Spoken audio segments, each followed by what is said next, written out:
and you see it again as an adult, it rekindles something in you. It's one of the reasons why I have no problem. Actually, I assume there are a few people here who are from Seattle, correct? Yeah! How many of you have been to BrickCon before? BrickCon? It's in this building in October. Basically, adult fans of Lego assemble these Lego, like just super sets of Lego that you can't necessarily buy in stores. And this actual room is filled with custom creations. And I grew up with Lego, and I got away from it for a while, but came back to it. There's just something that, even though there's a whole bunch of Lego compatible stuff, it's just something that I grew up with. And the older you get, the younger you want to be. And the toys and the culture kind of reconnect you. I love me some Legos. Absolutely love me some Legos. Lamar, you love me some Legos? I like those generic bricks that you buy at Walgreens. That are like the knockoff editions of them. You don't...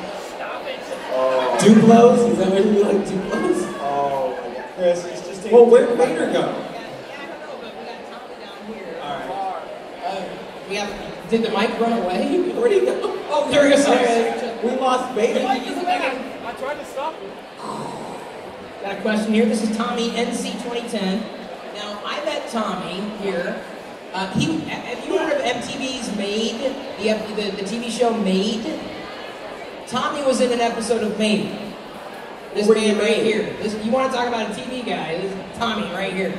So, Tommy, you have a question? What is your opinion on the loss of Robin Williams? Oh, Robin Williams. Yes. You know,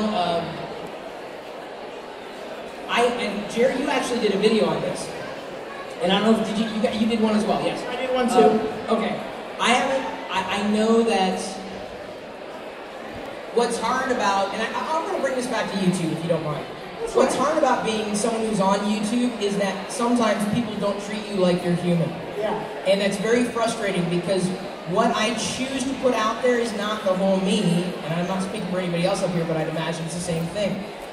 And anybody who puts part of their life out there, you don't know them. You know part of them, you see part of them. Yeah. So I can only imagine stresses, strains, what's going through someone's head, I'll never know. So as much as he gave me laughter and as much as he entertained, the thing that I keep in mind is that I only knew a part of him. Yeah. And at one level. Another level, people don't put everything about themselves online, and they go through things and feel like they're alone. Yeah. And I think that this sometimes plays out on YouTube, whether it's depression or some other kind of thing, whatever that happens to be. We all feel like we're the only people going through it. That's the one thing to keep in mind. And Tommy, I want to even dovetail this with the V-Kind, when we work with Comcast and talk about cyberbullying. Yeah. This is something that means a lot to me.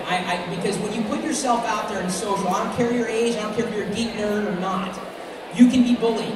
Yes. And just as easily you can bully someone else without realizing it. What you have to remember is there's a human being on the other side of the screen. Yeah. So I see it all the time. Robin had an impact, but there are so many people who don't have the notoriety who are going through the same thing. Yeah. Without necessarily realizing that they're not the only people going through it. And it's very difficult to communicate that when you put your face, I'm getting all serious and stuff. When you put your face out there, people don't assume you're human. There's a screen in front of you. Just remember, when you're interacting with a screen, you're interacting with another human being on the other side of the screen. So I'm I'd be sad no matter who it was Robin or anybody else, because this happens every day to so many people. And it's hard, but I also understand that if you're in your head and you're not able to get past what's in your head, you just got to remember that people looking in, they're only seeing part of what's in your head. Yeah. Yeah, I'm not going to talk a whole lot about it because I did a video already and it's kind of an emotional thing for me, but the biggest part about Robin Williams passing was he was actually one of my favorite comics and actors. I remember him from working Mindy reruns when I was a kid, and I hold him largely responsible for a lot of my comedy that I have today and what I believe is funny. And you see somebody like that always happy, and the majority of the time they're happy. And the thing that it made me realize, I actually suffer from depression myself, and I have for my entire life, and I've learned to deal with it with family and with friends and with my children, or my son. I wish we'd have more. unfortunately, that's a different subject. But I've dealt with my depression, and I don't feel like I'm at risk anymore. But to see somebody like that, who has everything in the world, and still feels like they have nothing, it brings back all those bad memories of like when I was a kid and depression was set in, and I thought that there was no way out, and you feel backed in the corner, and all that comes rushing back. And that's what it was to me, is I'm really sad that, you know, it's Robin Williams that passed away, but it's the fact that I see somebody who's so happy, and then I realize that they really weren't, and it starts making you think about it. You're like, you know, is Chris always happy? Is he always, you know, go-getter? It's like you start to wonder. And I know I'm not always happy. I don't turn the camera on when I'm sad.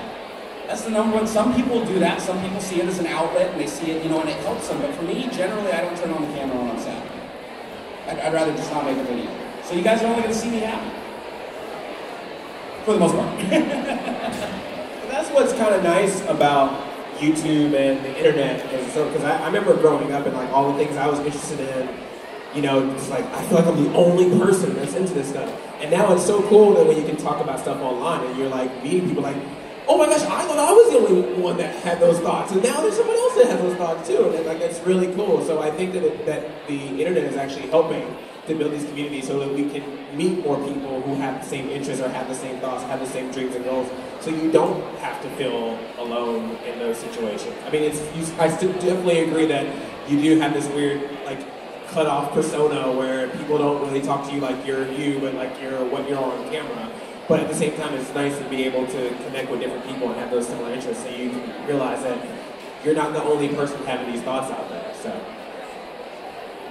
well, I did a video on Robin Williams too, and you know, he, especially the movie Patch Adams came out in '98.